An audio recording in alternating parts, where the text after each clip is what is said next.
गंगा के किनारे घूमने और वृक्षारोपण करने का आनंद ही कुछ और है। आइए हम आपको दिखाते हैं कि गंगा के किनारे मास्टर रणधीर सिंह यादव जी ने कितने कष्ट से वृक्ष को संजोया है। कांटों के फूलों से, कांटों के पंखुड़ियों से, शमशान घाट के जो लोगों को ले जाया जाता है कफन से, और नए पुल जो गाजीपुर घाट पे बनाए जा रहे हैं उसके किनारे किनारे कैसे वृक्षारोपण किया गया है, और पुल का कंस्ट्रक्शन भी अभी पूर्ण रूप से अधूरा नहीं है, जिसे पूरा किया जा रहा है। कुछ क्षणों में ये भी पूरे हो जाएंगे। हमें उम्मीद है राकेश जी ने इस फोटो को प्रतिपादित किया है, जो एक सराहनीय कार्य राकेश जी ने भी किया, और ऐसे ऐसे फोटो खींचे हैं जो दुर्लभ चित्रों को दर्शाते हैं। और यह कितनी कड़ी धूप में मेहनत किया गया है, और गंगा के किनारे भ्रमण कर ऐसे वृक्षों को सजोने का काम हम सब मिल के करते हैं। इस तरह के काम बहुत ही पुण्य काम है। हमको उम्मीद है कि इस तरह के काम को लोग आगे बढ़ाते रहें। यही प्रकृति की असली सेवा है। प्रकृति की सेवा ही सबसे बड़ी सेवा है। इस प्रकार की सेवा करने से अपने अंदर के आत्मबल को मजबूती प्रदान होती है।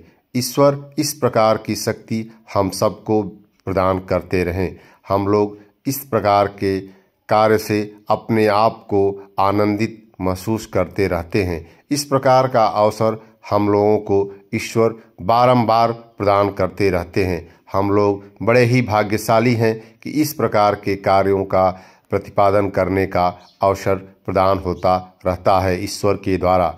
मैं रणधीर मास्टर साहब की जितनी भी सराहना करूं कम है, क्योंकि यह प्रतिदिन पेड़ों की सुरक्षा के लिए लगे रहते हैं। अपने दायित्वों को पूरा करते हुए छोटे छोटे बच्चों को प्राइमरी स्कूल में, जबकि ये टीचर हैं, बच्चों को पढ़ाने के बाद जो भी समय मिलता है वृक्ष में, लोगों की सेवा में, अंध विकलांग लोगों के सर्टिफिकेट बनवाना, तमाम तरह के काम को करते रहते हैं। अपनी आधी तनख्वाह इसी सब कार्यों में खर्च कर देते हैं। कितना सुकून से रहते हैं। कभी कभी दुखी होते हैं तो मैं इनको कहता हूँ कि आप दुखी मत हुआ करिए। प्रकृति का काम ऐसे ही चलता है। प्रकृति आप नहीं करेंगे तो किसी न किसी से प्रकृति यह सब कराएगी ही। इसलिए आप दुखी मत होखा करिए, क्योंकि प्रकृति का काम करना बड़ा ही आनंद का विषय है। आपको प्रकृति ने चुना है, आप भाग्यशाली हैं। इस प्रकार से मैं उनको इस कार्यों के लिए प्रेरित बार बार करता रहता हूँ। जब भी वो हतोत्साहित होते हैं, कभी सरकार द्वारा पेड़ काट दिए जाते हैं, किनारे किनारे के हटाने का आदेश हो जाता है, तो भी बेचारे प्रताड़ित होते रहते हैं और फिर उसको कहीं दूसरे अन्यत्र स्थानों पे लगाते हैं। यह बार बार इनकी क्रिया करने की जो पेड़ों के प्रति संवेदना है बहुत ही सराहनीय है। ऐसे लोग बहुत ही बिरले मिलते हैं। प्रकृति ऐसे लोगों को कैसे सजोती है, इसका भी एक अनोखा उदाहरण है। हम जैसे लोग भी इनके साथ मिल जाते हैं और इनके कंधे से कंधे में हम हर पल साथ देने का सहयोग करते हैं। जब भी किसी मुसीबत में रहते हैं मैं ज़रूर इनके साथ खड़ा रहता हूँ। हर पल इनके सहयोगी रहते हैं। मैं उस दिन वृक्ष लगा रहे थे शमशान के घाट। कहे, उमेश जी आप कहाँ हैं? मैं कहा घर पे हूँ। कहे, मुझे प्यास लगी है। मैंने कहा राकेश जी आप कहाँ हैं? तो राकेश जी ने कहा भाई साहब घर पे हूँ। मैंने कहा एक बोतल और कुछ मिष्ठान लेकर के चला जाए शमशान घाट के गंगा के किनारे। हमारे रणधीर सिंह मास्टर साहब बेचारे कड़ी दोपहरिया में वृक्षों को सजो रहे हैं, पानी दे रहे हैं। उनको प्यास लगी है तो कम से कम हम लोग इस पुनीत काम में इनका सहयोग करें। ऐसे अवसर पे जाने का अवसर राकेश जी को भी मिला।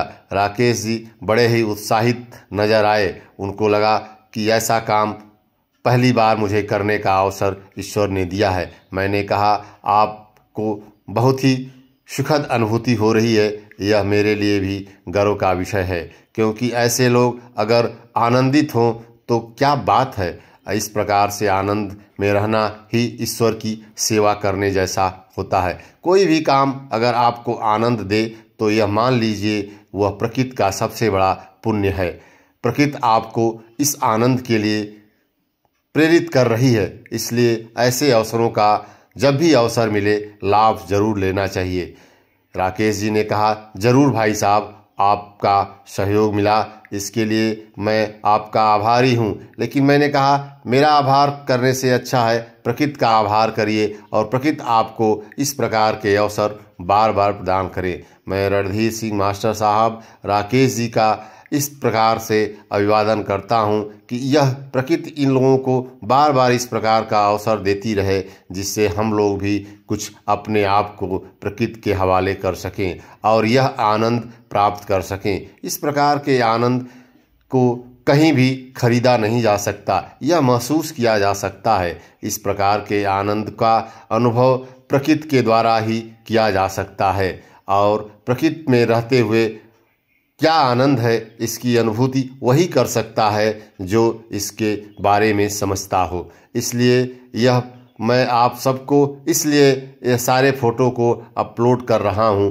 कि आप भी देखें और समझें और प्रकृति की सेवा के लिए निरंतर प्रयास करते रहें। जब भी अवसर मिले, जहां भी अवसर मिले, प्रकृति के काम के लिए आप समय का ध्यान मत दीजिए। जय हिंद, जय भारत।